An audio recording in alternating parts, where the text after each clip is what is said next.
Достар, бәріне сәлем. Менің атым Алена. Бұл қаһарман жобасы көптен бері осы жерде жиналмаған едік. Осы жолға басты себептің бірі Найза лигасының жеңіл салмақ категориясында су жаңа чемпион атанды. Жансерік Жақсығұлұлы, Жакс, құтты болсын біріншіден. Рахмет, Алена. Дәл осы үшін бүгін сенімен жиналып отырмыз. Кішкене андай талқылап осы жаңағы белбеуге ұзақ уақыттан бері келдің деген сияқты ше, сол туралы кішкене әз-мәз сөйлесіп алайын деп едік. Алдымен құтты болсын. Рахмет, Алена, шақырып атқандарыңа үлкен рахмет. Қуаныштымын, елеп ескеріп. Ассалаумағалейкум, құрметті мына қазір біз Инстаграмнан, Ютубтан қарап отқан көрермендер. Бүгін міне су жаңа чемпион атанып, бүгін міне үшінші күніміз бекен, қазір студияға келіп Найза лигасында сұхбат беріп жатырмық. Күшті, көңіл күй бәрі. 3 күн болды чемпион. Бүгін үшінші күнім. Чемпиондықтан кейін. Қандай сезім екен, соны айтшы. Сезім өте керемет, айтып жеткізе алмаймыз. Мына артынан өсіп жатқан іні бауырларыма, осы жолда спорт жолында жүрген өзім сияқты спортшы бауырларыма шын жүректен тілеймін ғой. Осындай сезім сендерге де жұғысты болсын, бауырларым. Өте керемет сезім, айта алмаймын. Басында 1-2 күн кішкене куражда болып сене алмап едім. Қазір міне. Соны сұрайын деген, мысалы, сенбі күні өткен болса, жексенбі күні таңертең ояна салысымен қандай сезім болды? Дұрыс сене алмадым мен. Куражда болдым, өте қатты. Денелерім ауырды, енді 5 раундтық 5-те 5 жекпе-жек өткіздік қой. Міне бүгін 3-ші күніміз ғой. Бүгін ғана міне кішкене есім жиып, кәдімгідей закрепиться етіп жатырмық қой кәдімгі. Ой, енді керемет. Өте керемет сезім. 5 раунд диyorsun ғой. Бұл сенің мансабындағы ең алғашқы рет сен 5 минуттан 5 раунд бойы төбелесіп шықтың. Карьерамдағы примерно 20-21 жекпе-жек қой, ұтылу бәрін қосқанда. Карьерамда бірінші рет 5-те 5 төбелесіп тұрмын ғой. Сол қаншалықты қиын болды?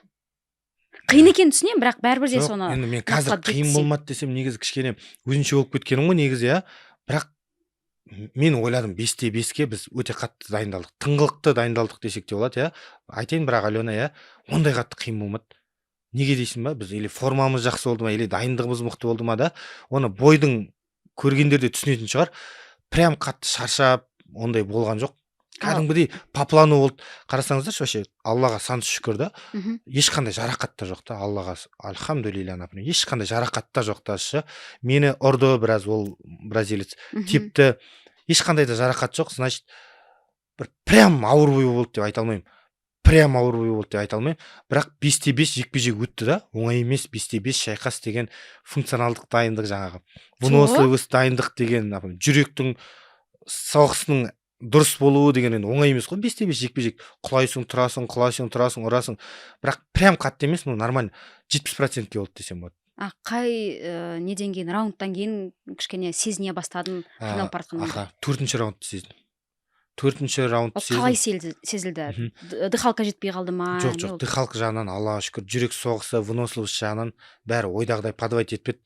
Сәл мен весогонка болды ғой, 16 килограмм чемпионский вес жасадық. Сол 16 килограмм сәл әсері маған былай білінді ғой. Кішкене сәл бүйтіп мына аяқ сан тұстарынан, жаңа қол білек тұстарынан сәл әлсіреуші андай бір. Как будто бір ұрған кезде қолымның күші жоқ секілді. Тепкен кезде аяғымның күші жоқ секілді сезінді. Неге? Себебі весогонканың әсері сәл айтты. Осы в том плане, не в том плане, ана выносливость деген сияқты. И 5-ші раундқа шықтық қой. Менде егер выносливость хромать етсе, мен уже 5-ші раундта полный доминировать еттім, мен олай ала алмайтын едім да, шаршап қалушы едім ғой. Выносливость менде вообще подвайт етпеді. Подвайт еткен кішкене мына бұлшық еттер салмақ қудық қой біраз. Қалпына келіп үлгермеді. Қалпына келіп үлгермеді. Бірақ біз жекпе-жекке әдемі тыңғылықты 11 килограмм қостық, 16 килограмм қудым. За сутки 11 килограмм қостық біз, қайтадан восстановить еттік. Но по-любому біз адамбыз ғой, робот емеспіз, машина емеспіз біз. Кішкене айтты весогонка. Бірақ выносливостьтан айтқан жоқ, просто дене табиғи құбылыс болды да. Потому что выносливость неге айтты демесеңіз, өздеріңіз көрді, спортты кім түсінеді? Кто шарит в этом деле? Мен 1-ші раундтан 5-ші раундқа дейін бірдей темп бердім ғой. Мен артқа кетпедім вообще. Артқа шегінбедім вообще. Бірақ 5-ші раундта керісінше 2-ші демің ашқандай болды. 2-ші демің ашқандай. Нең салдарынан? Мотивация ғой. Чемпиондық алуға деген аштық сезім ғой. Неге 4-ші раундтан кейін бұл ояндық? Біреудің сөзінен кейін ба не болды? төртінші раундта мен жатып қалдым астына. Не екенін білесіздер ма? Осы моментте, астына жатып қалғанмын ғой. Кішкене айттым ғой, бүйтіп сыр берді деп. Иә. Сөйтіп жатқан кезде бразилецтің үстімен алады да мені шынтақпен ұрады ғой. Сол кезде менің жақ тұсыма тиеді да, бірдеңе сықыр ете түседі ғой. Мен ойлаймын, Джакс, сен что-то жағың сынып кеткен сияқты өз-өзіме сөйлесіп жатырмын ғой. Мен примерно 2 минут 40 секунд жатып қалдым астында. Бәрі сол моментті айтып жатыр да, сол нарезкін жатып қалдым ғой деп астында. Мені ұрады ол. Сол тиген ударда мен сықыр деген өзіме дыбыс шығады, өзіме білінеді. Мен ойладым, жағым сынып кетті деп ше. Бүйтіп қозғайып жатам да, деп бүйтіп жағымды қозғаймын ғой. Енді эмоция айқай-шу білінбейді кішкене. Тағы да қозғаймын жағымды ше. Вроде нормально қозғалып тұр. Деп қозғаймын, сөйтсем жағым тісім сынып кеткен екен, азу тісім. Ойбай. Астындағы азу тісім. Сөйтеді де, вроде нормально деймін де, аламын да клеткаға басам ғой. Сол тұстарда кішкене қиын болды дегенім жаңағы бит. Бірақ сол тұрып батыр ойлаймын ғой, жаңа 4-5 чемпионский раунд қой. Джакс болмайды жатуға. Хоть жағың сынама, мұрның сынама, тісің сынама, басың айырылама, сен алу керексің по-любому. Қаншама даярлық кетті деген сияқты өз-өзін мотивировать етіп сөйттім ғой. 5-ке шығар кезде де маған секунданттарым айтады. Джакс, қазір или никогда дейді да.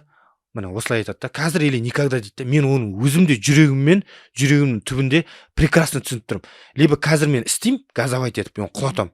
Либо мен поезд ала алмай қалам деген сияқты. Осындай мотивациямен шықтым ғой. Например, вроде 4-ші раунд қол-аяғым ұстамады, бірақ оның бәрін ұмытып кеткенмін ғой. Потому что жеңіске деген не қатты мотивировать етті да. Құлшыныс, аштық сезім, поезд алам деген арманым ештеңе қызық болмады. Хоть сынсын, не істемесін, сөйтіп 5 раундты қалай алып шыққанымды мен өзім дұрыс білмеймін. Мышечный память дейміз ғой. Сондай мен алып шықтым. На автомате кетті. Ойда тек қана газовать ету, құлату деген сияқты болды. Тура соны істеп шықтым ғой. Ал бірақ қазір міне бойдан 3-ші күніміз шыққан. Сен алдында сұхбат беріп отырмын. Ешқандай да травма жоқ. Тіс сыну деген фигня ғой. Барып пломба қондыра қоямыз. Вообще проблема емес. Главный, саусақтар сынған жоқ, сүйектер аман, қабырғалар аман. Аллаға сан шүкір. Восстановить етеміз. Алла қаласа. Найза лигасымен Нұрбек ағамен сөйлесеміз, ақылдасамыз. Алла жазса, пойыз қорғауға дайындаламыз. Енді бұл жалпы сенің жолың туралы сөйлескім келіп жатыр да. Мысалы, сенің бұрышында жаңағы сен досың болды, иә, Дәулет пе еді? Дәуке дейірсіңіз. Тағы да кім болды? Шәкірттерім болды, прикиньте. Вот. Шәкірттер сонда айтып отқан бәрібір де мен естідім, ағай бүйт сөйт, ағай сен сөйт, бірдеңе деп жатыр. Бірақ бәрібір де сен бұрышта отырған кезде өз-өзіңе кеңес беріп отыратын адам да сен. Өз-өзіңе мотивация беріп тұратын адам да сен. 5-ші раундта да сондай болып тұрмын. Одиночка болып отырдың ғой сен, по сути. Былай қарап тұрсан, өз ойыңды өзің былай жинақтап, мен былай істеуім керек, мен былай істеуім керек деген сияқты. Мына видеомыз хит болып кетті, сөзіңді өлейін. Бойға шығып жатырық. Мына видеомыз TikTokта хит болып жатыр. Бүйтіп келеміз командамен. Ең алдында мен келатырмын. Менің артымнан 40 бала келатыр шұбырып. Соның 60% шәкірт, 40% менің құрдастарым, бауырларым. Келеміз де, тоқтап қаламын да, бар ғой, артқа қараймын да, қол жайып дұға етеміз ғой. Тарихи сәтті біз үшін, енді білмеймін басқалар қалай, біз үшін тарихи сәтті. Осы видео хит болып жатыр, неге? Соның астына бір комментарий жазыпты да, мына балаға тренерде жоқ па, ешкімде жоқ па, өз дұғасы өзіне ма, не деген дух деп жазыпты да маған. Понимаете да, смысл да? Просто түсініп отырмын. Бізге ағайлар, біреулер, үлкендер беру керек қой. Алдында мен келатырмын, артымнан балдар келатыр. Негізі тренер бейтіп келу керек қой, қасында қолпаштап. Ең алдында мен келатырмын. Мен оларға сенудің орнына олар маған сеніп жатыр ғой бәрі, прикиньте. Мен келатырмын, тоқтап қалам ғой. Артқа бұрылам да, бүйтем ғой. Бәрі бүйтеді ғой, прикинь. Бәрі бүйтеді. Маған дұға тілеудің орнына мен өз аузыммен дұға тілеп жатырмын ғой. Аллахым, көк туды көтеріп, аман сау, абыроймен көк туды көтерейік, поезды қазақ еліне алып қалайық. Жеңіл жеңіс, жарақат жеңіс болсын деп өзіме дұға айтып тұрмын ғой. Мен айтам да аумин деймін, бәрі маған қарап аумин дейді ғой. Мен аналарға қараймын, олар маған сенеді. Сондай болды, прикинь. Дәл солай шықтық. Прикинь, TikTokта сол видеомызды атып жатыр, айтады да, мына балаға сонда біреу дұға айтпай ма, мына балаға біреу өз дұғасы өзіне өзі алып, өзі аренаға шығып кетіп бір не деген батырлық деген сияқты әңгімелер айтып жатыр да. Оны бірі түсінсе, бірі түсінбейді. Біреулер айтады 5 раунд шайқасты не деген сияқты. Тура сондай, Алена, бұрышта да сондай. Қарасаңыздар, 5 раундтық 5-5 жекпе-жек, тарихи жекпе-жек болып жатыр. Біреуі мен қасында Дәуке коуч деген, мен тренерім емес, мен сразу айтайын. Менің лапочнигім. Лапочник деген саған лапы ұстап тұратын адам. придерживать дей ма, Мгм. поддерживать ететін Мгм. бала. Тренер емес, лапа ұстайтын жігіт. Менің лапочнигім, Аллах разы болсын, бауырыма, Дәуке бауырыма айтарым, Аллах разы болсын, 2 жыл бойы мен жанымда. Лапа ұстайды, мықты ұстайды, әңгіме жоқ. Соның арқасында төбелесім де өзгеріп жатыр. Басқа ешкім жоқ. Қасымда Абылай деген шәкіртім, желпіп жүрген баланы көрдіңіздер ма? Иә, Тоже иә, иә, тиктокта иә. хит болып жатыр, бүйтейді. Ойбай, мына От души жануар. желпіді. Иә, мынау От от души души желпиді. Не деген мынау сыйластық, кетпейді ғой мынау дейді да. И Хангелді деген шәкіртім, прикинь. Чемпионский поясқа осылай төбелесіп жатық. Өзім шәкірттеріммен төбелесіп жатырмын. Ағай жоқ менде, тренер жоқ, команда бар, бірақ мен ешкімнен бір маған қараңыздар, мені бүйтіп дайындаңыздар деп мен айтқан жоқпын. Мен Алена сіздерге оның алдында да айттым ғой. Мен Алла қаласа маған ешкім тактика қойған жоқ. Соны сұрап Тактиканы жатқаным ғой. өзім қойдым мен. Маған ешкім тактика қойған жоқ. Тактиканы өзіміз достарымызбен, шәкірттерімізбен жаңағы отырып, академияда телевизорымыз бар кішкентай. Сол жерде отырып қойдық тактиканы. Мен ешкімнен ештеңе күткен жоқпын. Мен біреуден спонсорство күткен жоқпыз, например, да. Біз просто дайындалдық қой, просто еңбек еттік. Мына жерде Ержан бауырларымыз бәрі жоқ. Каждый раз съемкаға келіп көріп жүр да. Можно бәрін істеуге. Оказывается, бәрі баста екен ғой, мида екен ғой, жүректе. Ми мен жүректе екен ғой. Біреуден бір помощь күтіп, не істеп отырсаң, жүре бересің да, әркімді кінәлап.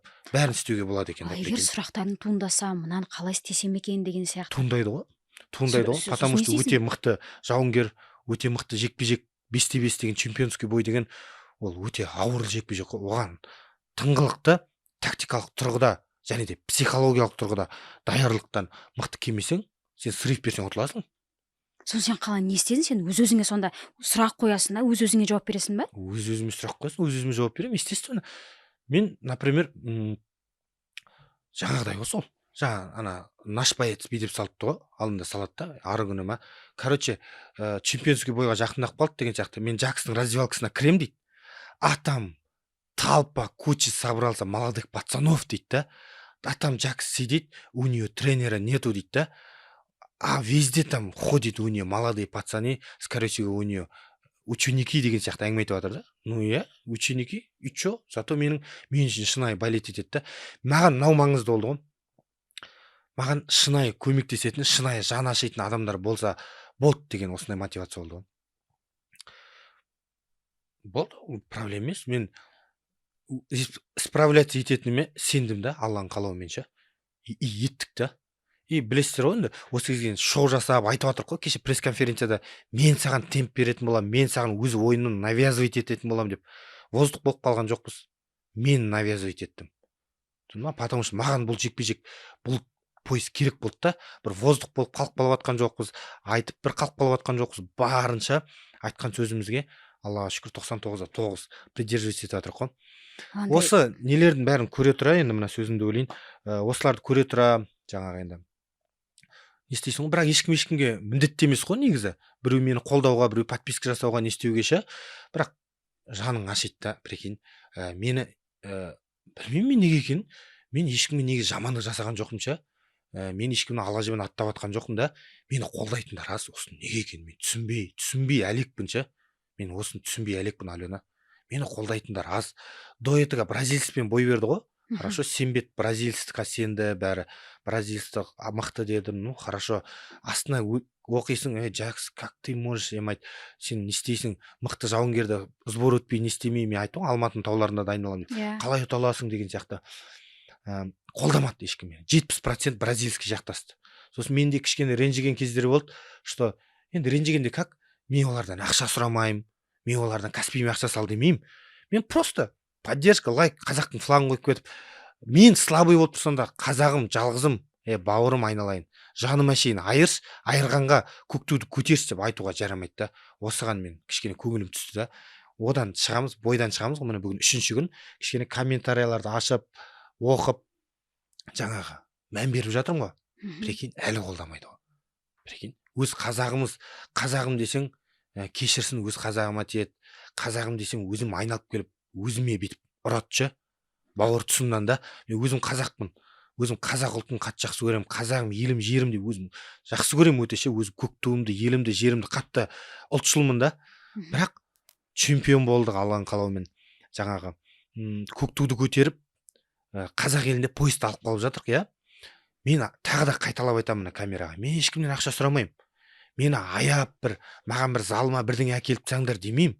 Керек емес, Аллаға шүкір қол аяғым міне сау, өзім ақ табамын да ақшаны. Мен сұрайтыным просто комментарияға көк туды қойып, жаным қазағым, алға көк туды көтерін деп айтуға адамдардың аузы бармайды. Либо спортты түсінбейді. Сонда не деп жаз? Бразилец ұтты, бауырым неге 5 раунд төбелестің, кейбіреулер айтады қызықсыз шайқас болды, неге досрочно ұтпайсың дейді. Оның артындағы еңбекті ешкім бағаламайды да, көрмейді де. Ну, в любом случае мен 5 раунд темп беріп ұтып тұрмын ғой. Мен ұтып тұрмын ғой, чемпион болдық та Алланың қалауымен. Достойны болдық. Жаңа Нұрбек аға да айтып жатыр, төрешілер де айтып жатыр. Жақсы красавчик, достойны болдың деп ше. Қазағың енді әр қазағың жалғызың да, әр қазағың көк туды көтеріп тұр. Поезді, намысыңды қорғап, қазақ еліне поезді қалдырып тұр ғой, главный. Неге қазақты қолдамасқа, неге қазақ үшін жаным ашымасқа? Мен олардан ақша сұрамаймын, керек емес. Аллаға шүкір, енді әйтпейді өзіміз бірдеңе табармыз, қол аяғымыз сау. Құрсыншы, кімнен қазір сұрағандай әйтеуір. Просто қолдасаң болады ғой деймін да. Бірақ әлі комментарияда 60% қолдамай жатыр ғой, 40% қолдап жатыр ғой. Мен ойлағанмын, чемпион болғаннан кейін может қолдап кетер деп. Жоқ.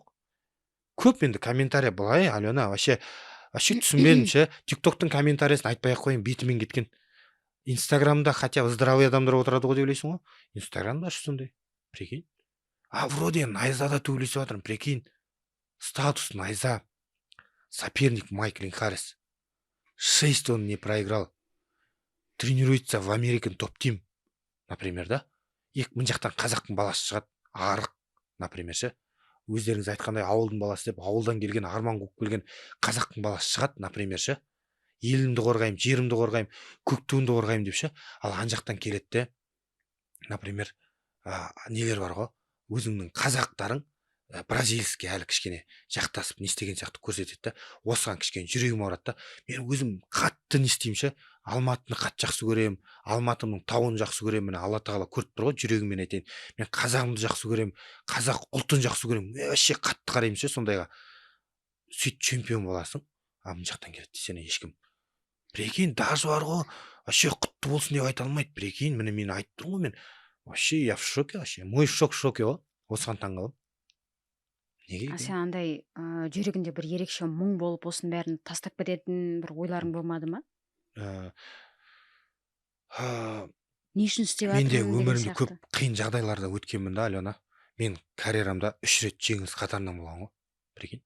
3 рет жеңіліс. Сол кезде мені көміп тастаған ғой. Ты худой, дрыщ ты. Все, останавливайся, у тебя борьба слабый деп. Қой деп мен көміп тастаған ғой жерге ше. Өте ауыр жағдай болған сол кезде психологиялық тұрғыда. Адамдар бір жеңілістен кейін сынып қалып отырады, бір балдар 2 жеңілістен кейін сынып қалып отырады. Мен карьерамда 3 жеңіліс қатарынан болған ғой, прикинь. И сол кезде Алланың қалауымен өз-өзімді жинап, ешкім тыңдамайын деп, сол кезде сынғанда Джакс бүгін чемпион болып, сен алдында бүйтіп сұхбат беріп отырмас еді да. Тарих жасамас едім мен 2 май күні ше, например. Сол сияқты да, мына айтып отырған әңгімең. Әңгіме жоқ. Мені жерге не істеп жатыр? Бірақ не істейсің енді? Он мені қолдамады екен. Мен сыйлаймын, по-любому айтып тұрмын ғой. Кешеде видео түсірдім, то 100 мыңдай жинақ қалды. Сыйлаймын. Аллах разы болсын, әркім өзінің санасын жеткен жері. Елім, жерім деймін, алға Қазақстан деймін. Например, қолдамасаңдар да мені, Аллаға шүкір. Жақсы бәрі. Денім сау, отбасымыз аман Құдай болсын. беріп жатыр дейсің ғой. Иә, бала жігіттің тағымен талассаң да бағымен таласа алмайсың ғой. Ой, ешкімге қатты дәлелдейін деп те қиналмаймын ғой. Бірақ мен мынаның өзі бір қалай ойлайсың, дәлелдедім деп ойлайсың ба өзің? Мына чемпионствоның өзі. Не дәлелдедің? Не үшін ол Иә, вот именно дәлелдедік енді, Аллаға шүкір. Бірақ өзі білет, мен өз жұмысымды жасаймын ары қарай. Енді қолдасын, қолдамасын, ол өзінде ары қарай өздерінің санасының жеткен жерлері. Сенің чемпиондық жолыңа бір бөлек тоқталайықшы. Аха.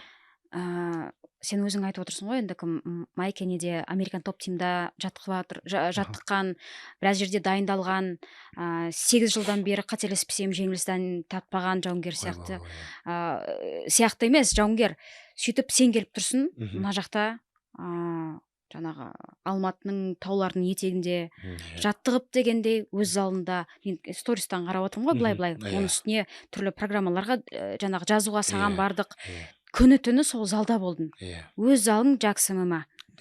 Сол туралы айтып берші, жалпы мысалы сен естідің ғой, Майкл Линареспен жекпе-жекке шығуың керек. Ол кезде ақпанның ортасына 2,5 ай алды айттық қой примерно, да? 2,5 ай алды бер болды, негізінде грубо говоря, 3 ай. апрель емес, апрель май. Апрельдің Апрельдің басында болу керек екісі еді. болу керек болу керек еді. Сөйтіп бір айға шегерілді. Сол 3 ай десек 3 ай дегенде. бұл Не болды, не істедің? бұл жекпе-жекті маған Найза лигасы официально как чемпионский бой ретінде 3 ай алды берді ғой. Маған чтобы уақыт берді де даярланғанға. Еще бір ай оразамыз болды ғой. Маған Найза лигасы 3 ай алды. Сен поясқа төбелесесің деп Нұрбек ағадан келді ұсыныс. Әрине қабылдайсың. Майк Линаристі берді. Линарис па қалай? Линарис. Майк Линаристі берді. Енді өте мықты жауынгер ғой, білесіздер. Ол жайдан жай чемпион болмайды. Мықты жауынгерді ұтып алған. Тимур Акуланы. Білдік. Оңай жаңғақ емес екенін. Тыңғылықты дайындалуға кірістік. Сол стратегияны сен өзің барып өзің жаздың ба бәрін? Бәрін. От үй тоғы. Даже мына залдан жатып, Алмарасан бар ғой біздегі күндегі. Алмарасан тауымыз ше. Алмарасанда өтті ғой. Алмарасан мен Жакс Академияның ортасында, осы екеуінің ортасында дайындалдым ғой. Ал жаңағы біреумен ақылдасып, кеңесіп, мынаны қалай істесем болады екен дегендей. Айтып тұрмын, қасымда Лапышник Дәуке бар. И даже менде бар ғой да, звездный спарринг партнер болмады ғой, күресетін ше. Прикинь. Даже күресетін, например, қазақ ММА өзіміздің бауырлар бар ғой, именитный өзіміздің бауырларымыз бар, атын атап түсін түстемейін. Сіздер де танисыздар, біздер таниды. Олардың біреуі болмады мен қасымда. Мен өз шәкірттеріммен күрестім. Просто өз шәкірт, ноунейм вообще. Ноунейм, ешкім танымайды вообще оларды ше. Ешкім білмейді. Кеше ғана таныған шығарсыздар Миконы. 3-0 Қытайды құлады, 4-0 болғанша. Басқа ешкім танымайсыздар бар ғой. Хангелді, Мико, Аблай деп ше. Солай Нор, Мага деп сөйтіп өзімнің шәкірттеріммен от үйде күрестім ғой, прикинь. Ешқандай да ноунейм. Сол кезде маған айтқан, сен шәкірттермен қалай күресесің? Барып мықты спарринг партнер әкел, или там мықты тренер жалда, бүйт сөйт деген сияқты. Сол стереотиптің бәрін мен бұзамын дедім ғой. Мен айттым, мен мықты спарринг партнерсыз да, Таиландқа барып дайындалмай-ақ та, Дагестанның каверына барып күреспей-ақ та, мықты диетолог жалдамай-ақ та, басқа мықты залдарға бармай-ақ та, басқа жерге, басқа елдің тауына бармай-ақ та, өзімнің елім, жерім Алматы қаласындағы Алмарасанда дайындалам. Өзімнің скромный залым бар, болдыңдар ғой. Скромный такой, вообще қатты бір оборудование да жоқ біздің залымызда ше. Простой зал, сол жерде дайындалам деп сол жерде дайындалам. Еще плюс сол жерде соңғы 1,5 ай сол жерде тұрдым ғой, ұйықтадым. Комнатам бар, сол жерде ұйықтаймын, сол жерде тұрам, лимон мен мята анау-мынауымызды әкелеміз, чайымыз істейміз, кешке жаңағы әйелім сорпа салып жібереді, сорпа ішеміз, обедте залдың қасында столовый бар, гречка жейміз, сөйтіп 1,5 ай жабылып сол жерде жатып тренировка істедім ғой. Сен айтып отырсың ғой енді, басқа жауынгерлер шынымен де ана Таиландқа барып келеді, басқа жерге барады, үйтеді, бүйтеді деген сияқты. Сенің үйтіп істемеген себебің бұл қаржыға келіп тіреліп отыр ма, әлде ненің салдарынан? Өйткені бәрі сондай мүмкіндік іздейді да, бір жаққа барып келуге, спарринг серіктестерді тауып алуға дегендей. Менде 2 себеп болды, Алена, жирный себеп. Мына осыны айтып кетейінші. Мен осы чемпионский бойға өте мықты жауынгермен тыңғылық дайындалу керек, жаңа сен айтып отқандай. 2 себеп болды бармауыма. Бірінші себеп менде қаржылай қиын болды. Конкретно айтайын. Неге? Потому что енді Таиландқа барып маған айтты бәрі. Жакс, сен шынтақ тізені тебесің ғой. Таиландқа барып, Таиландта лапалар тачит етіп, плюс спарринг партнер өт дейді да. Мен интерес қудым, оған бету мен ақшам жетпейді. 5-6 миллион керек болды бар ғой, примерно қателеспесем. Кәдімгідей полноценный 2 ай өтекенге минимум 4 миллион кәдімгідей лапаның күнде ұру ақша ол жақта ше. Мен ондай қаражат жоқ менде. Или болмаса Дагестанға баруға ше. Дагестанға минимум тоже 3 миллион, 2,5 миллион. Бәрі ақша келіп тұрады да. Менде ондай спонсор жоқ. Менің Жакс, Таиландқа барасың ба, сен майкпен тусейін деп жатсың ба? Мен онда мен саған 4 миллион берейін бар, беймарал дайындал бауырым. Или Жакс, сен Дагестанға дайындаласың ба? Мен онда бауырым 2,5 миллион, 2 миллион берейін, миллионды өзің тауып, мен ондай спонсор жоқ менде. Өз күнімізді өзіміз көріп жүрген, өз медикамызды өзіміз жасап, Найза лигасына өзіміз дәлелдеп, қазақ еліне дәлелдеп сөйтіп жүрген простой баламыз ғой. Бәрі біз крутой деп ойлап жүрген сияқты ғой. Бірінші себеп сол болды. Екінші себеп жоқтан бар жасағым келді да. Менде зал тұрды да. Менде зал болды. Тренер жоқ, хорошо, бірақ зал болды да, менде зал. И осы зал болды, и Алматының таулары болды. Например ше, Дәуке деген бауырым бар. Соның жаңағы көлігі бар. Тау бар, зал бар, қасымда шәкірттерім бар, жоқтан бар жасаймыз деп, осы мотивация болды ғой маған. И мен бәріне дәлелдегім келді, что енді отырмаймын ғой. Ой, маған Найза лигасы, например, чемпионство берді, бірақ менде баратын ақша жоқ деп мен отырсам, мен өзімнің шансымды упущу уже. Уақыт жоқ еді, жылап отырып әркімнен күтетін ше, менде уақыт жоқ. Бізге чемпион болу керек, иншалла даму керек, өсу керек. Ешкім аузынан нан әкеп бермейді да. И поэтому мен алдымда жоқтан бар жасаймын деп шештім ғой. Сөйттім де, мен ойландым, не істесек болады деп. Міне әлі есімде, Дәуке бауырымыз екеуміз айтамыз, жүр шай ішейік, родной. Шай ішеміз. Шай ішіп отырып ойланамыз, не істейміз, міне бой берді, не істейміз, бүйтеміз. Родной, давай бүйтейік. Осылай бүйтейік, мынаны бүйтейік. Ораза кезінде былай жасайық, мынаны былай жасайық. Давай үстейік. Сен маған жаңағы не ұста, лапа ұста, сен бүйт деп ше. Үйті оның уақыт ортасында Дәукелер кішкене 25 күндей болмады, папасы ауырып қалып, операцияға түсіп жүрегіне ол кетіп қалып, лапа ұстайтын адам болмай, ондай да қиыншылық кездер болды. Бірақ Аллаға шүкір бәрінен өттік. Тағы да айтамын, ешқандай да спарринг партнерсіз, ешқандай бір наставниксіз кәм. Андай етіп дайындалады ғой біреулер. Например, бала пашет, қасында тренер тұрады да, время. Сен, например, Жак, сен ұйықтайын деп жатсың ба, сон қанша сағат ұйықтадың, сен питаниянды дейтін маған адам болған жоқ. Өз сонымды өзім, өз питаниямды өзім, мен өзіме план расписание құрдым, тренировка былайша айтқанда. Таңертең тұрам, сендер бір рет келгенде біз кроссфит істеп жатырмық, помнишь да? Мен бүйтем, прикинь, мына айтам, бүгін ұйықтайын деп жатқан кезде заметке жазып қоямын. Бүгін мынандай істедім, таңертең мынандай кроссфит істейміз деймін. Таңертең сол кроссфит істейміз, обедте отдых, кешке балдар жинаймын деп күресем өзім шәкірттерімді.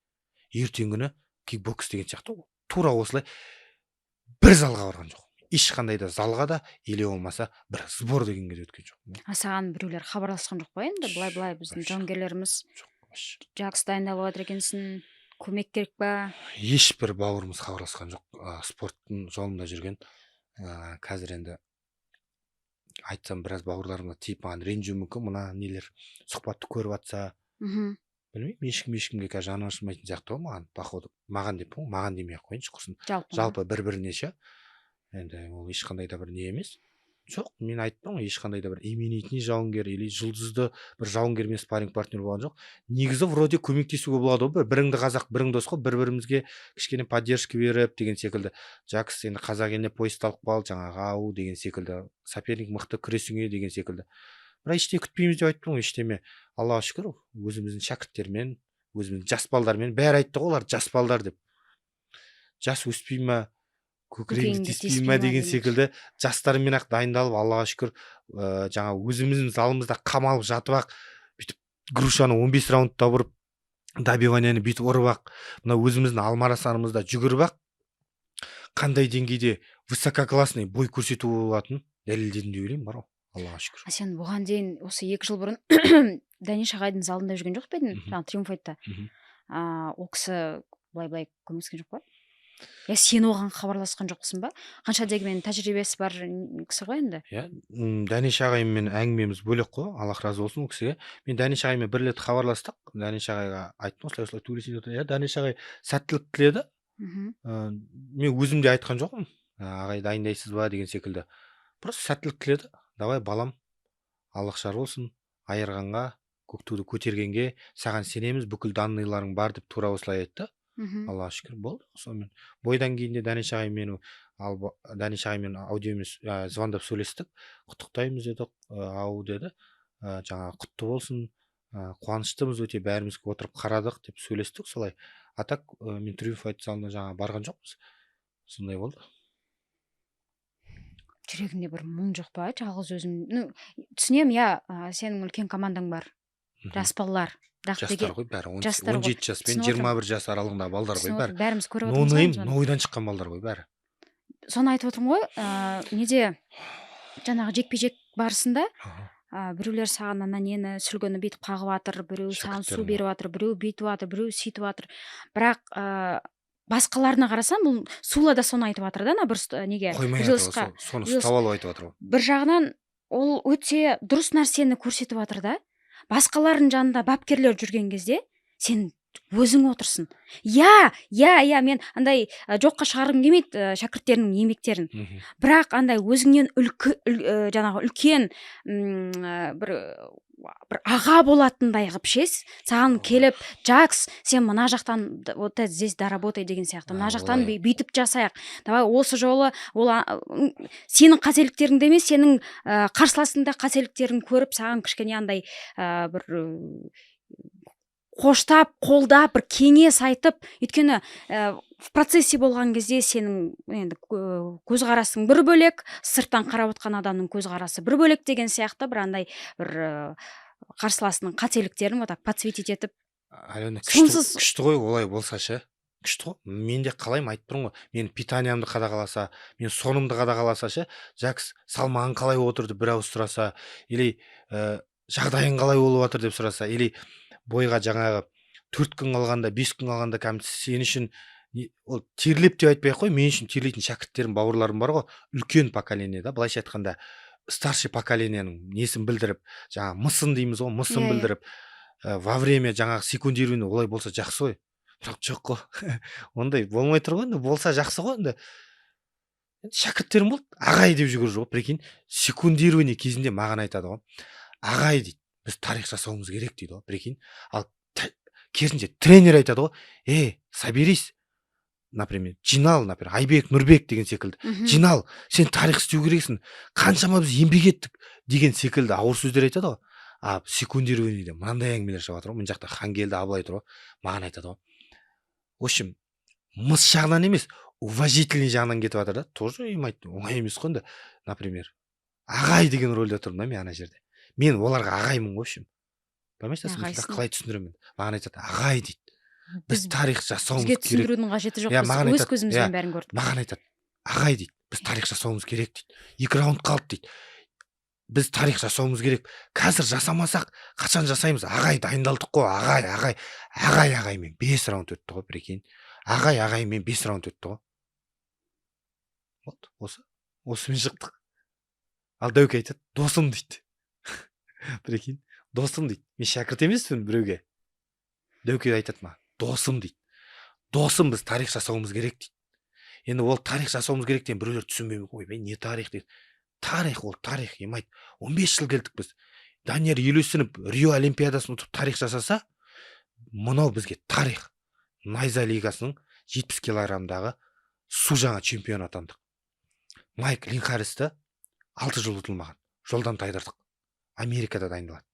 Біздер Алмарасанда, Абай правда, залда шәкірттермен ағайлап жүріп, досым деп жүріп, осындай братский отношениемен өтіп кеттік, былайша айтқанда ше. Мен оны түсіндіре алмаймын. Конечно, айтып отырсың, не емес па деп. Конечно, жақсы, Алена, маған четко не болса ше, например, наставление. Қандай сезімдесің содан деп ше, өйткені басқаларын қарап отырмын, жаттықтырушылар келіп айтады да, сен бүйт, сен сөйт, ал сен өзіңсің да. Сол мен бір жағына бұл сенің бір ерекше күшің. Өйткені басқа жауынгерде тренермен араздасып, тренер кетіп қалса, ол өзімен өзі қалса, аңырап қалуы мүмкін. Ал сенде преимущество бар. Сен өйтіп аңырап қалмайсың.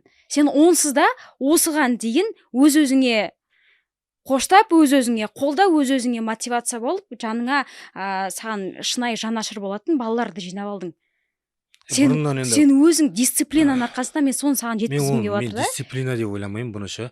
Негізі ол өмірлік опыт сияқты, бір 1 минут тоқталып кетейін осы әңгімеге ше. Өмірлік опыт деп ойлаймын. Себебі мен кішкентай кезімде әкем қайтыс болды ғой. 2 жасымда әкем өмірден өзді жатқан жері енді жанатта болсын. 2 жасымда әкесі қалдық, анамыз өсірді бізді. Анамыз сол кезден самостоятельный болуға, әкесіз өстік та, самостоятельный болуға жаңағы бізді тәрбиеледі, мықты бол балам, боғауыз айтпа деп өсіргендер әлі есімде. Мықты бол, темекі шекпе, арақ ішпе, мықты бол, жаңағы күш қуатты бол деп сөйтіп өстік. Сосын мен үйдің үлкенімін. Жаңағы мамам өсірді. Содан оқу бітіріп, мен 4 жылға жаңа оқуға кеттім. Жалғыз өзім оқыдым. Студент болып жүрдік та қасымызда. Вообще бауыр жоқ, мама жоқ, жаңағы туыс жоқ деген сияқты, жалғыз өзім басқа жақта деген секілді да.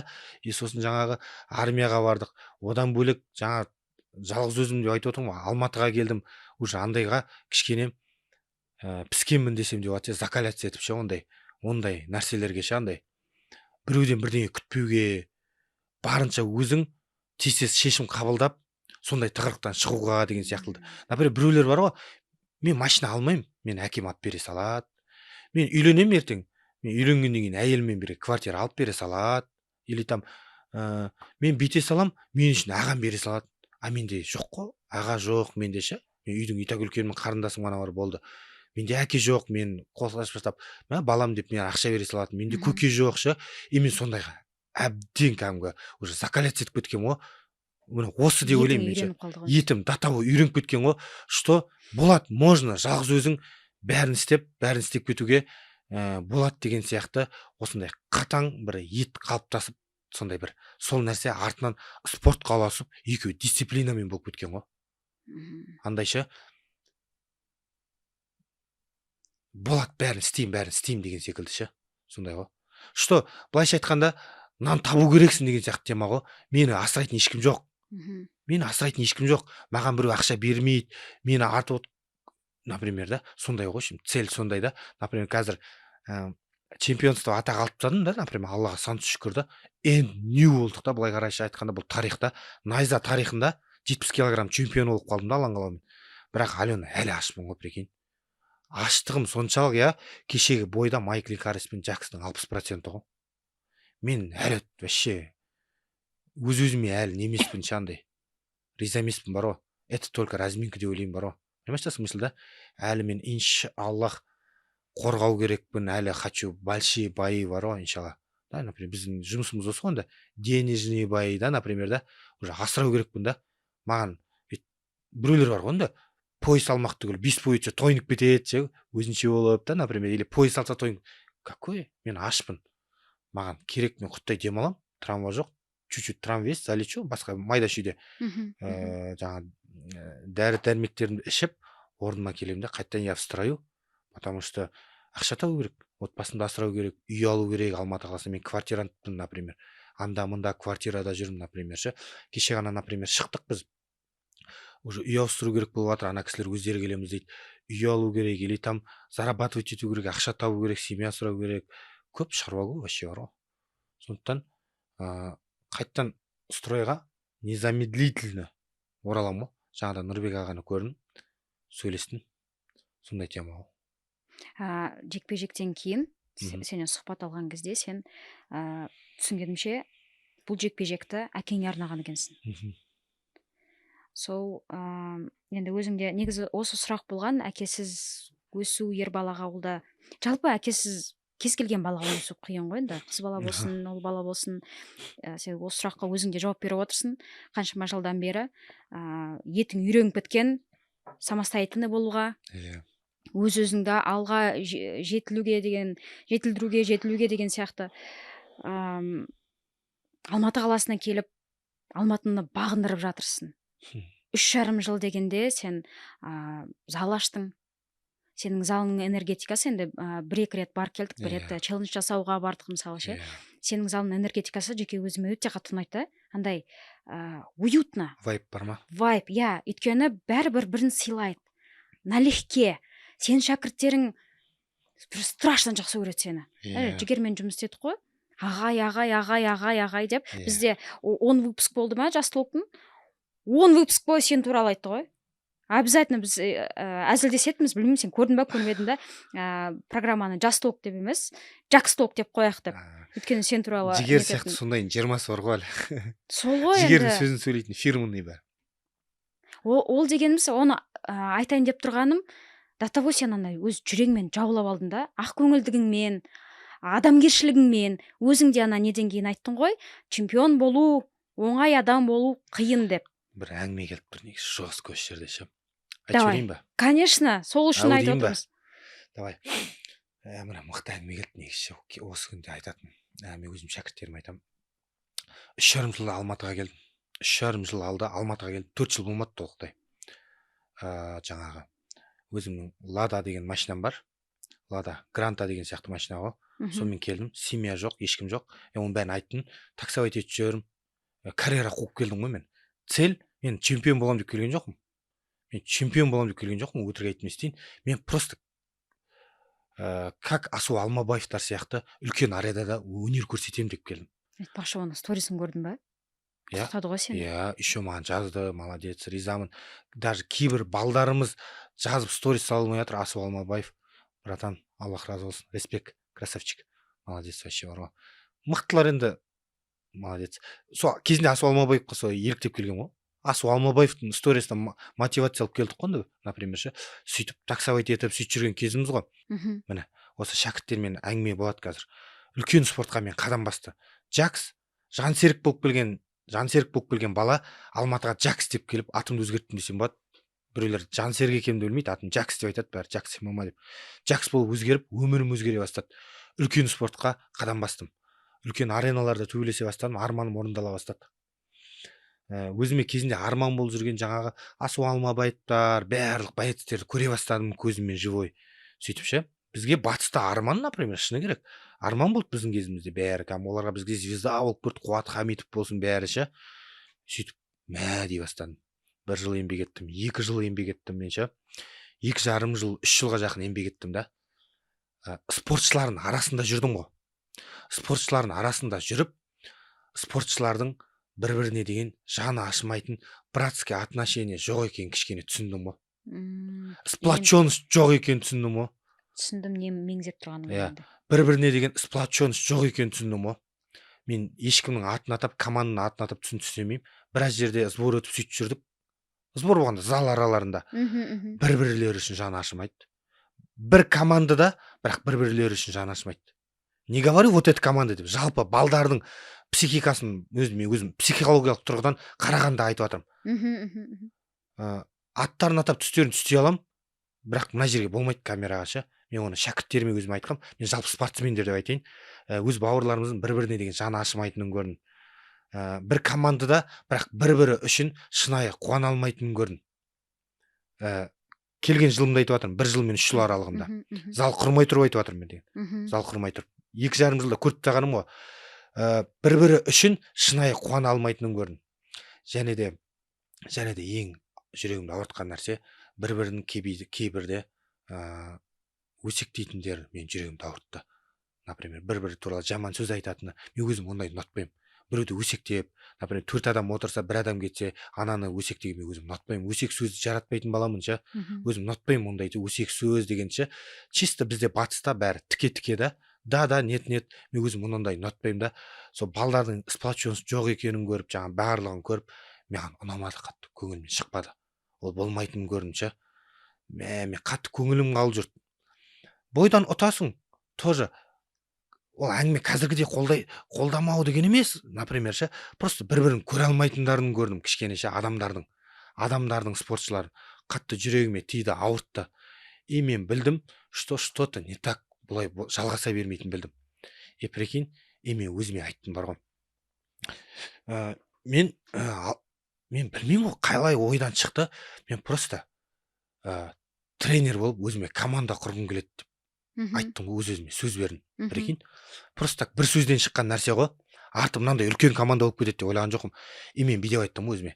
Менің командам дедім да, менің командам ешкім жамандамайтын болады. Академия Жакс ММА. Мен командам өсек айтпайтын болады. Академия Жакс ММА-дің ішінен үйшік тігілмейтін болады. Получается, үйдің ішінен үйшік тігілмейді. Понимаешь, смысл? Академия Жакс ММА только один руководитель. Қалғандары бәрі соның артынан жүреді. Ешкіммен бөлінбейді. Тек қана бір басшы болады, қалғандары оның артынан үйітін болады. Тек қана бір ғана адам болады. Бәрі бір-бірімен братство болады. Кім жеңеді, сол үшін до конца қуанатын болады дедім. Кеше мага отты ма, қасында толып жүр ғой да бәрі балдарда. Вот сондай болады дедім. Или там, мен балдарымды кешеден сұхбаттап отырсың, мен соған тәрбиеледім балдар. Кеше соны көрсетіп жатыр аналар. Бір адам ұтса, бүкіл зал қуанатын болады дедім. Бір бала бойға дайындалса, бүкіл команда сплоченный дайындалатын болады деп, мен сондай команда құрамын деп мен өзіме айттым. Сөйттім де, мен мына ең бірінші Хангелді, Мага, Абылай деген шәкірттерді тәрбиелеп бастадым. Сөйттім де, қазіргі таңда менде ондайдың 30-ы бар ғой. Балдар менде өсек айтпайды. Бәрі сплоченный команда. Когда мен өзім жүрген кезде, мен опытымда мен көрдім, что спортсмендер бір-біріне жаны ашымайды. Бір-бірі үшін шынайы қуана алмайды. Братство жоқ, сплоченность жоқ. Мен айттым, Хорошо, мен мына ортадан мен үшін жаны ашиды деп, жаны ашысын деп мен ешкімге жалынбаймын. Бірақ мен бұл ортадан кетем, мен өзіме орта құрам. Бірақ ол орта маған жаны ашитын болады дедім, бар ғой. Ол ортаның братствосы болады, ол ортаның сплоченствосы болады дедім де, соның салдарынан үлкен академия Жаксемай Абай правда құрылды ғой. И ол сплоченный команда кеше шыққан менің артымда балдарым ғой. Мен балдарым ешбіреуде өсек айтпайды. Мен балдарым каждый бір-бірінің жеңісіне адал қуанады да. Это команда, это братское отношение, это и есть братство ғой. И мен осыны құрайым деп, мен өзіме зал ашқан обещать еткем, осы қазір сплоченный командамен құрдым алланың қалауымен. Неге білесіздер ма? Бірлік жоқ жерде тірлік жоқ. Үлкен белестерді бағындыру үшін мықты команда керек болады. Без мықты команда сен оны бағындыра алмайсың. Неге деп жатыр ғой бәрі? Қалай без тренера деп? Менде команда бар ғой. Мен үшін жаны ашитын шәкірттерім бар ғой. Мен залда қонсам, менімен бірге 5 күн қонады оларшы. Хорошо, менде тренер жоқ, бірақ мен үшін жаны ашып айқайлайтын менің шәкірттерім мен бауырларым бар ғой. И менде ол Алматыға келгенде жоқ болды, бірақ мен өз қолыммен құрап алдым олар. Каждый бастарын шертіп тұрып таңдап алдым. Жігер, Хангелді, Аблай, Мага, Нұр, Мақсат деп осылай таңдадым ғой. Каждый жан-жақтан жиналған. Семей, Шымкент.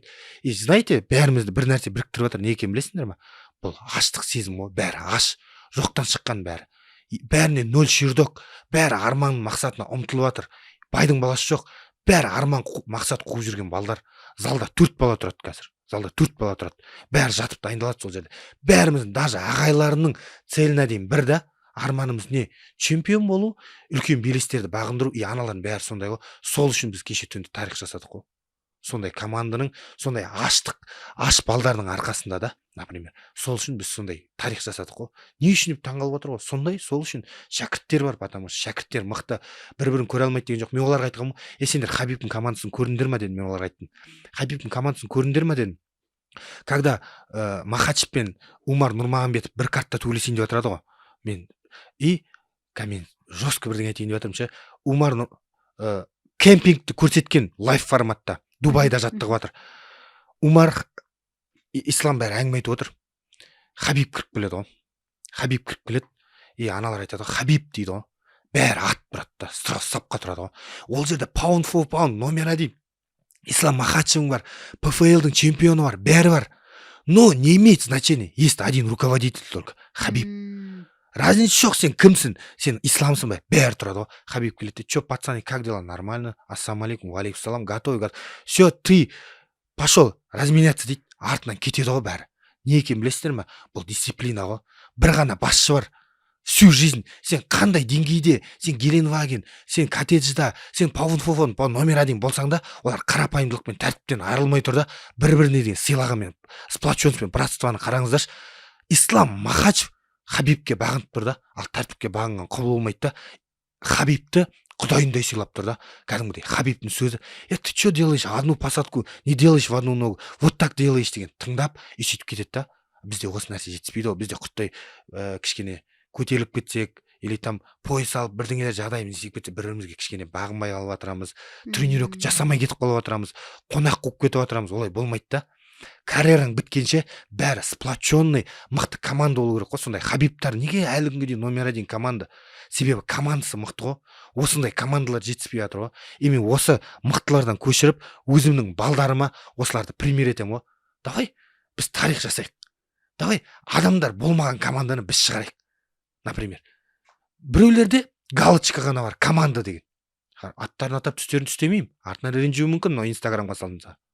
Мен түстемеймін. Давай біз команда деген галочка болмай қойықшы. Біз команда деген галочка болмай қойық. Давай біз конкретно сыртқа әдемі көрінбей қойықшы логотипіміз. Давай біз іштен сплоченный братство болайықшы біздер. Мықты кәдімгі ағайымыз үшін жаны ашитын академия Жаксемай деген флаг үшін, Қазақстанның флаг үшін бір-бірімізге деген көмегімізді мықты аямай, қолымыздан келгенше бір-бірімізді тұрып берейікші до конца. И время придет, а нас другие знают. Жиги, я вам обещаю деген ғой.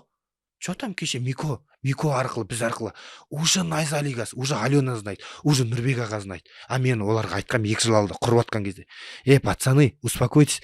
Сендер ноунеймсіңдер, бәрің 18-20-дасыңдар. Но время придет, а вас другие знают ден. Ну, жай-жай танып жатыр. Аллаға шүкір. И цель менде просто команда болғым келмейді. мықты сплоченный кәдімгі команда құрып, ешқандай преграда емес екенін дәлелдеп, мықты команда құрып, үлкен белестерді бағындырғым келеді да, кәдімгідей ше. Камераға ойнамай, бірінші ішімізде мықты болуымыз керек қой. И сосын қалған шоу, пол, аның бәрі уже камераға кетеді да. Сондай тема в общем. Кеше кім есіме түсіп кетті, ана 8 бұрышқа сенің артынан кім кірді ғой? Хангелді. Ана флагты ұстап тұрған, Джексон ма деген. И түріне қарап қалсам, кәдімгі жылап тұр. Бәрі жылапты, сырым жылапты, бәрі жылапты. Мен үшін қатты қуанған ғой. Мен енді жаңа чемпион деген кездегі мен сезім жеткізе алмаймын. Ол арманымыз ғой, Аллаға шүкір. Найза тарихында чемпион болып қалдым. Аллаға сан шүкір. Мені Найза лигасының, например, Ержан или там Алена или Айбек бәрі айтып жүреді. Джексон біздің чемпион дейді. Аллаға сан шүкір. Бұған жету үшін қаншама еңбек еттім мен. Сен ондай атақ алу үшін сен біреу жететін бар, жетпейтін бар. Аллаға сан шүкір. Чемпион болып қалдым. Маған айтады, эмоцияларым жарып жатыр да, мен айқайлап не деген сияқты. Енді эмоция ғой, не істейін енді мен өзім эмоциональный адаммын ше. Енді ақ көңілмін деп өзім не істемей ақ қояйын. Мен эмоциональный, ішімдегін айтпаймын мен ше. Мен сақтамаймын, ішімдегін айтсайын, жаман болса жаман деп, жақсы болса жақсы деп айтсайын. Жақсы болса жақсысың деп айтамын. Жаман болса жаман деп айтсайын. Может, осымен біріміз не істеп жатқан шығармыз ше, балдарымызбен да. Мен балдарға да айтамын, өтірік айтпаңдар. Жігіттер, мен сендерге реально айтамын. Чемпион болу оңай, адам болу қиын. Қуып кетпеңдер. Сендер даже 10-0, Мико сен 15-0, Хангелді сен 20-0 болсаң да, сендер менің алдымда шәкірт болып өтесіңдер. Сендер сыртта академияның алдына Геленваген біреуің Роллс-Ройспен келіп тұрсаңдар да, бірақ табалдырықты аттағаннан кейін сендер маған шәкірт болып өтесіңдер деймін да. Өте маңызды нәрсе, маңызды наставление. Біреулер қатты не істеп тренерден бағынбай кететіндер бар ғой. Даже деген чемпион болып тыңдамай кететіндер бар. Мен айтам, успокойтесь, пацаны, хоть сен 15-0, хоть сен 20-0 болсаңдар да, Хангелді, Миколалар, Абылайлар бірінші жатқандар, чемпион миралар сондайлар ғой. Сендер иншаллах бақтарың жанады ертең. Может, мен қойып кетерім. Сендер 15-0, 20-0 болсаңдар да, сендер мен алдымда шәкірт болып өтесіңдер, успокойтесь, адами қалыптарынан таймаңдар деп солар сөйтіп тәрбиелеп жатырмын соларды ше. Чемпион боламыз, еңбек етеміз. Чемпион болу оңай. Адам болу қиын, адами қасиеттерінен ажырап кетпеңдер. Сен чемпион болдым екен деп, біреумен там өзінше болып амандаспай, үстінен қарап үй түстеме. Болмайды. Хоть сен байып кетсек те үй түстемейік. Олай болмайды. Алла тағала лездей сүре салады. Успокойтесь, пацаны. Хабибтің командасы қарасаңдар, сен айт, Ислам Махачев қанша жоғарыға көтеріліп жатса да, спортивкасын киіп алып, да, такой был моменты деген сияқты тұрады. Мықты адамдардан үлгі алайық, жігіттер. Шоумен әңгіме жоқ. Бірақ әр нәрсе өзінің понятие растяжимый болу керек деген сияқты мәселеде шәкірттерге де айтып отырамын мен. Айтып отырамын без күннен миын жеймін ғой. Просто қазір әдемілеп айтып отырмын ғой. Аналарды жерден алып жерге саламын ғой мен. Аналарды жерге алып жерге саламын ғой, дисциплина қатты енді. Бірақ өзім де соны естеймін да енді, просто камера айтып отырмын. Айтып отырамын ғой. Ойбай, аналарды бір сөзбен отырғызып, бір сөзбен тұрғызамын ғой. Зато тәртіп болады да. Тәртіп бар жерде зато тәртіп бар жерде мощный болады да, бәрі нормальный болады да, сондай в общем. Сондай тема, в общем, нормально бәрі. Под контроль. Соның арқасында, сол қолдаудың арқасында бүгінде сен чемпион боласың. Еще мен оларға айттым, мен сендерді любительский төбелестірмеймін дедім. Мен желание жоқ дедім, Қазақстан чемпионатына, Таразға, Шымкентке барады. Мен сендерді сразу профқа дайындаймын дедім. Осы әңгіме тоже ше. Понимаешь, смысл, да? Біреулер любительскийге барады, анда барады, мында барады, чемпионат Қазақстан, Кубок Қазақстан жүреді ғой. Мен айттым, жігіттер, мен сендерді любительскийге дайындамайын деп сразу айттым. Понимаешь, смысл, да? Мен сен қызық айтасың да, әдемілеп тұрып жеткізесің да. Понимаешь, смысл? Например, жоқ, енді ол спортсмендердің арасында да, например, мен сендерді любительский шығармаймын дедім. Мен сендерді тек қана профқа дайындайын дедім ғой. Жоқ, мен просто оларға да айтқан сөзіме тұрып жатырмын да. Профқа дайындайын дедім. Кеше ғана көзі бақырайып келген Мико, апарық. Көзі бақырайып, ағай, сіз зал ашып жатыр екенсіз ғой. Сізде тренировка істесем бола ма дейді. Болады дейді. Айына қанша деп қояды ғой. Сенде цель қандай десем, ағай, мен төбелескім келеді дейді. Ширдоғы 0-0. Қазір керісінше өзінше болып, деп жүр ғой. Сен байқаған жоқсың ба, кішкене саған еліктейді. Еліктейді ғой. Киінгені, жаңағы стилі, очки тағып алғаны, сөйлегені, ана клетканың үстіне мініп алып, чотам дегені ше. Мен оларға ұқса деп айтпаймын ғой. Олар өздері наставление алады шығар. Мен оларға айтпаймын ғой, өйтіп айқайлай деп айтпаймын. Енді олар үшін үлгі кім? Сен. Сол үшін мен оларға ештеңе демеймін. Ағай осындай крутой болса, енді автоматия сондай ол адам психикасы ғой сондай. Тіземен құлатып тастағанына дейін еще бір деймін. Тіземен бір түйіп құлатып тастады ғой ше. Например, негізі маған мечмейкер айтқан ғой, Әсет, жақсы Қытай деп ше. Қытай жауынгер жақсы деген ғой. Мгм. Кішкене уайымдағам ғой. Еще дебют найзада қалай болады екен деген секілді. Жақсы жекпе-жек көрсетті. Жұлдызды түні болды Миконың. Микоға пока жарайды ол. Сен Жаман не емес. асау білдіртпейді екенсің, ана кішкене. Мен сенің реакцияңа қарап отырдым. Сен ана Мико сөйлеп жатыр да. Мгм. Мико дейсіңдер ма? Мгм. Мен де Мико деп кеттім ғой енді. Мына жақта сен отырсың. Мгм. Бір жағынан сені сырттан түсіріп отқам, Мгм. неге телефонға. Соған қарап отырсаң сен андай кәдімгідей сабырлап отырсың да, андай Мгм. тыңдап, деп түрі білдірмейсің да. Не сезініп отырдың? Қанша дегенмен сен оқушың сөйлеп жатыр. Күшті сезім болды вообще. Мен қатты қуандым ше. Неге екенін білесің ба? Өзім дайындап отырмын ғой 0-ден 2 жыл бойы. 4-0 болды ғой қазір. Мгм. Әуелі алла 4-0 сол өзім жасап отырмын ғой енді. Менде жаттықтау. Менің қолымда 4-0 болды да. Просто я мой шок в шоке ғой. Прикинь, мен өзім боецпін да, Алена. Өзім чемпион болып отырмын да. Еще плюс в роли тренер. Понимаешь, да, смысл дейсің ғой. Иә, 11 кило салмақ қуғызып, например, да, понимаешь деген сияқты тұр.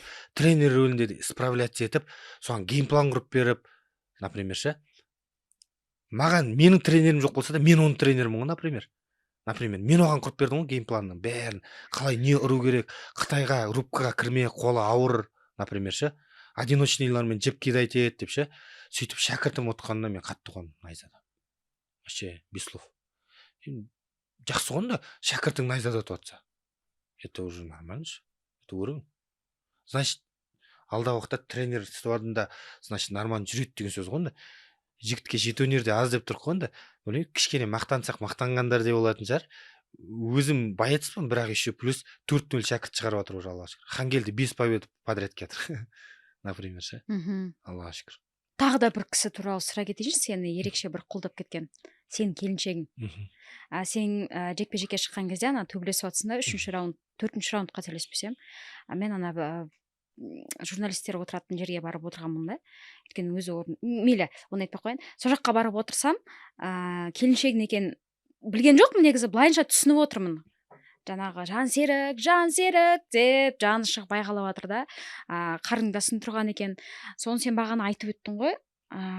Жаңағы жақындарының келгені, келіншегің келгені сен үшін ауырлау кішкене. Неге? Как-никак шоумен, да, например, да. Ну, по-любому, как-никак төбелес қой бұл ше. Ол оңай емес қой. Сыртынан қараған адамға мен 100% уверенмін, оңай көрінетіні. Лы ішіп отырып айта бересің ғой, тепсейші деп ше. Ананың ішіне тебудің өзі қиын ғой, клетканың ішіне. Оны әрбір жауынгер түсінеді. Тепсейші дегеннің өзі понятие растяжимый болып тұрған жерде. Теп алмайсың, сен тепкізбейді ғой соперник. Сен кәмпиттің аз емес қой деген. Дайындап қойған ғой той жолда. Тұрсайшы дейді да. Вот тұру понятие растяжимый ғой, қалай тұрасың да, например. Сондай қиыншылық болып жатқанда, сыртында прям клетканың жанында анам, немесе келіншегім, немесе туған қарындасым или ағам или көкем отырса, маған ауыр соғады да. Мен всегда айтамын, бар телевизордан қараңдаршы деп. Бұрында өз жерімде де төбелесіп жүретінмін ғой атырауда. Ол кезден бастап айтатынмын ғой. Телевизордан қарай салыңдаршы деп. Жоқ болған жақсы. Білмеймін, психологический давка бар ғой. Барынша ойламауға тырыстым, оны да ойлап қойдым. Мен маманы алып келейік па дейді да маған. Айтамын, ей қой, успокойтесь. Маманы үйге қалдырыңдар, кішкентаймен. Маманы қалдырыңдар, вообще ауыр болады маған. Ты че? Маған болмайды олай, маған давка олай. Шығып келе жатырасың, сен мамаң залда бүйтіп жаңа випкада, сен клетканың қасында отырғанын білесің да. Ол болмайды олай. Жұмыс, өзіміздің еркектердің жұмысы ғой. Өздері қарай берсін, либо қарамай ақ қойсын. Мен өзім еркектік жұмысымды, ердің жолын өзім өтіп, сол жерде қансырайын ба, сынама, ол жерден достойно өту керекпін да. Бірақ результатын айтсам болды да. Мама, все, альхамдулилля, жеңдім деген секілді. Соның өзі кішкене не болды. Барынша миымнан шығарып настройдан ше. Ешкім жоқ, нормально деп ше, сондай тема. Тағы да бірдеңе сұрай кетейінші. Ана раундтардың арасында кейбір жауынгерлер сезінбей қалады да, қайсы раунд екен. Сенде сондай болған жоқ па? Нешінші раунд төбелесіп жатырмын деген? Мен сұрадым мен нешінші раунд деп. 3-те сұраған сияқтымын. 3 біткенде мен сұрадым. Жоқ, ол по-любому любой жауынгер, тем более ұзақ раундтарда болады. Даже мен, например, 4-ші раундты мекен қалай төбелескендерімді білмеймін дұрыс. Ондай болады ол. Ол бәрінде болады ол. Олсыз никак. Потому что мен айтып тұрмын, бұны жеткізу мүмкін емес сөзбен, Алена. Ол былай адам ол түсінбейді оны ше. Оны сезіну керек ішінде кіріп. Қаншама камера, қаншама звук, фейверк деген сияқты ғой типа. Түтін, айқай шу. ойбой, ол деген сұмдық. Қазір ғана отырып қоймын спокойный, түгел. Ана жерде атмосфера, жаңағы ананың несі, давкасы, еще саған каждый удар келіп тиеді да, урон да. Сен ешкім басынан сипап отқан жоқ. Сені ұрып құлатамын, өлтіремін деп ана сопернигің ұрады. Қаншама эмоция да. Сол үшін сен ұмытып қаласың да ананың ішінде ше. Не істеп, не қойғанын ұмытып қаласың. Бірақ одно истинный момент да, өзін жоғалтып алмау керексің. Өзін жоғалтып алсаң құлайсың ғой, либо қылғынасың. Өзін жоғалтпау керексің. Өзін жоғалту деп нені айтып отырсың? Өзің жоғалту деген нәрсе, сен каждый раунд сайын өзің жоғалту, глубокийға кете бересің ғой. Сені ұрады сопернигің, сен не істейтінін ұмыта бересің. Сені ұрады, сен геймпланынан ауытқи бересің. Сені ұрады, сен уже настройынан ажырай бастайсың. Сен ұрады, сен психологически сынай бересің. Сен ұрады, сен бойды емес, сен больді ойлай бастайсың. Сен ұрады, сен сынасың. Осы сынған кезде сен соперник сен құлатады ғой. Либо қылғындырады. Сен өзін жоғалтпау керексің ана жерде. Вообще жоғалтпау керексің. Вообще. Ни в коем случае. 5 раундта осы нәрсе саған қиын болды ма? Өзін жоғалтпау. Жоғалтпау өте қиын болды. Бірақ Аллаға шүкір жоғалтпадым мен ше. 70% жоғалтпай до конца келдім. Сол айтпам, кішкене білмей қала беремін ғой. Сол кездер ғой жоғалтқан кездер. Білмеймін эмоциямен. Бірақ жоғалтпау керек. Жоғалтсаң удовстворить етеді ғой сені ше. Сен жоғалтсаң ұтыласың сен ана жерде ше. Енді мына сәтті тағы да бір еске алайықшы. Сен тұрсың, рефери тұр, Майка тұр. Екеуің қолдарын ұстап тұр. Бірнеше секундтан кейін кім чемпион екенін анықтау керек. Қобалжу болды ма, қорқыныш болды ма, не сездің? Қобалжу деген сөз аз ғой. Короче, клеткаға шықтық. Мен білмеймін да ұтқан ұтпаған. Бірақ раунд 5 жекпе-жек болған білем. Сосын жаңа Дәуке келеді де айтады, досым, сен ұттың, тарих жасадың, денеңді көтеріп отыр дейді, бүйтіп отырма дейді да, бүйтіп. Мен бүйтіп шаршап кішкене бүйтіп отырғанмын ғой. Клет, отырма өйтіп, денеңді көтер, көк туды көтер деп жатыр да енді. Енді олар свежик, олар здравый мыслить етіп жатыр ғой. А менде IQ жұмыс жасамай жатыр, потому что 5 раунд төбелес шықты. Жақсы, қолыңды көтер. Жарты сағат бойы. Денеңді көтер жаңағы. Сен чемпионсың дейді. Мен айтамын, досым, чемпионмын ба деймін ғой. Дейді. Бір кезде білмеймін, есімде әйтеуір Найза лигасына біраз бүйтіп балдар кіріп келді. Братан, сен ұттың дейді. Мен қараймын, ұттың ба деймін. Братан, 100% ұттың. Видеодан нетіп жатыр ғой. Тек қана бір бала емес сол жерде. 4-5 бала тұр да, камера толып тұр енді. Ұттың дейді. Сен алар емес. Тұрым, күтіп тұрым. Сенген жоқпын ше. Көпке дейін сенбей тұрдым ше. Ол менің өзімнің ұтылып қалғаныма сенген деген емес. Что, реально, это серьезно? Вот именно. Это серьезно, что ли? Это серьезно, что? Болайын деп жатыр, мане, ё-моё деп. Жаңа деген кезде мен енді талып қалдық қой чуть-чуть. 10 секунд талып тұрдық қой. Серьезно айтамын. Енді. Сен қатты айғайлап жібердің да, бір кезде жерге жата қалдың. Конечно, жатасың. Қателеспесем, жылап та жібердің. Чуть-чуть көзіме жас жатып. Конечно, қалай жатпайсың? Осы поездды алу үшін мен бәлен жыл келдім да. Қаншама жыл еңбек уақытым. Мен 16 килограмм салмақ қудым. Ұттым, сенбегендер болды. Қаншама еңбегім, өмірім кетті осы поезд үшін ше. Осы спорт жолында сендім. Что-то получится деп. Алматыға қоныс аудардық. Бірдеңе болады деп. Қалай талып қалмайсың? Вообще. Вообще шок болдым ғой. Это вообще алхамдулилlah, четко вообще. Әрбір іні бауырыма жұғысты болсын осы. Әмин. Бұйырса, әмин. Тағы соңғы сұрақты қоя салайыншы. Кіммен, Меримен степдаун жасады ғой сендерге. Ол айтты ғой, чемпиондардың ұзаққа дейін нетпейді, пояс ұстамайды, мен алып қоямын деген сияқты бірдеңе айтты ғой. Сосын сен жауап қайтардың ғой. Ты серьезно деп. Ты серьезно? Сен кәдімгідей поясты бүйтіп құшақтап алдың да? Я еще ұстап қояды ғой поясымды. Не трогай дегенсің ғой, айтамыз, заслужи дегенсің ғой. Поясымды ұстап қояды еще дейді. Ой, сен жүрген мемсің бар ғой. Неге Мериге ты серьезно деп айтшы, ол кәдімгі оның ответкасы бар ғой, оның ответі бар әңгіме ол ше. Ты серьезно деп айтқан себебім бар ғой да. Мен Ашурлайппен бой берді ғой. Ашурлайпты білесіздер ғой, высококлассный спортсмен ғой, как ойнайсыз айтыңызшы да. Мықты жауынгер ғой, Дагестандық, иә. Біраз қорқады одан не қабылдауға. 70, 60, 40 емес тазы. 70, 30 Ашурлайпқа бердім. Комейн ивент қой, мен бәріне үйтіп бердім деп айтпаймын, өзімнің энергиямды құртып, өзімнің салмағым жігіттері болғасын, бойдың алдында 70-те 30 мыслені Ашурлайпқа бердім ғой. Вдруг, может, кездесіп қалармыз деген сияқты ше. Мери мені таңғалдырды ғой.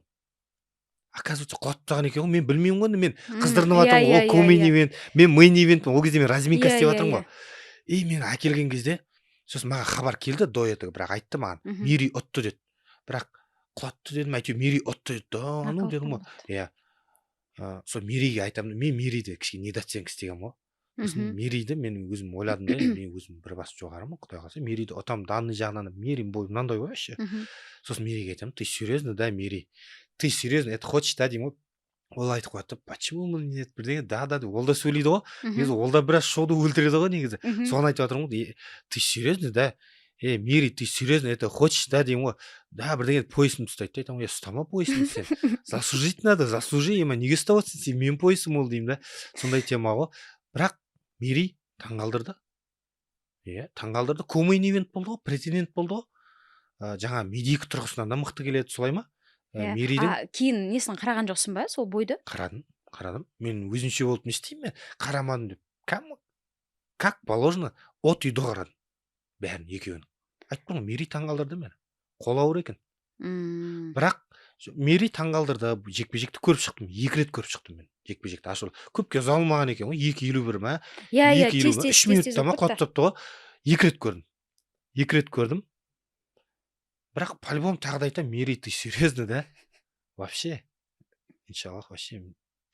Смело, газ ғой. Бірақ жақсы жекпе-жек Миримен. Мен оған әу деймін, ол маған беу дейді. Мен оған беу деймін, ол маған әу дейді. Это наша часть игры. Без этого никак. Майкпен, әйтеуір, Майкпен де бірақ 2 күн ұрыстық қой енді. Фейс-то-фейста бір ұрыстық, пресс-конференцияда ұрыстық. Біраз ұрыстық. Мынау мен әйтеуір орысша бар ғой, әйтеуір ортақ тіл әйтеуір. Орысша біраз әңгіме айтылайын деп тұр. Енді лига айтып отыр ғой негізі осы. Жақсы жекпе-жек, жақсы баланы ұтып алды, претендентский келіп тұр деп ше. Енді медикасы бар. Медикасы жақсы екен, бәрі таниды екен оны ше тоже. Біраз нелерге қатысқан екен. Наша делоның бывший чемпионы болыпты да. Фанил Рафикті да ұтты ма не ол не? Иә. Мықты онда. Кеше ғана тағы да бір дәлелдеді да, что ол достойный екен. Ашурлайды құлатып да. Ол Ашурлайды деген өте мықты жауынгер. Өте мықты жауынгерді құлатып тастап отыр. Мири газ ғой. Өте қызықты, және де қызықты шайқас болайын деп тұр енді. Мири Джакс. Сұмдық. Бірақ мен чемпионмын ғой. Знаки будут, Мири.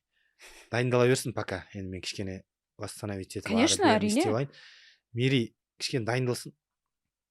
Біз де дайын боламыз ғой бұйырса. Бірдеңе Қалай сендерге, қалай вообще Мири мен біздің жекпе-жегіміз қызықты ма? Қызықты, конечно. Әрине қызықты. Болды, газ болды. Көрерменге қызықты болса. Иә, көрерменге қызықты болса. Сендерге қалай, қызықты ма, құрметті спортсүйер қауым? Комментария қалдырыңдар ойларыңды бұйырса. Біраз әңгіме айтып тастадық. Ең бастысы менің Иә. осы не подкасттың басты мақсаты сенің кішкене андай эмоцияларыңмен бір бөліссең деп ше. Бұл чемпиондық сәтке қаншама жыл, қаншама ай, қаншама өзің де айтып отырсың, еңбек деп отырсың. Бір түсінгім келгені ішінде қандай мұң жатыр ма, не болып жатыр деген сияқты ше. Енді жаттықтырушысыз, жас балалар жадыңда саған қандай қолдау көрсетіп отыр деген сияқты. Сол жағынан бір ашып түсініп дегендей ше, соны көргім келген. Көптен көп рахмет саған. Әрмен қарай медийкамызды жалғастырамыз, жұмыс істейміз, фильм анау мынау түсіретін нәрселерді түсіреміз. Көптен көп рахмет саған. По-любому. Әрине, жұмысымыз ғой. Сендерге де рахмет, қолдап 3 ай бойы бірге жұмыс жасадық. Аллах разы болсын. Бұл мен тоқтамаймыз деп ойлаймын. Әлі бұл шоудың басы деп ойлаймын енді. Бұдан да үлкен бойларды шулатамыз деп ойлаймын енді Найза лигасымен бірге. Газ ғой. Сен қолынан біраз нәрсе келеді. Иншаллах. Бұйырса. Машықты сақтап жүр дегенім ғой. Иә, бұйырса. Рахмет саған. Иә, сендерге де рахмет. Достар, осымен тәмам. Келесі жүздескенше сау саламат болыңыздар.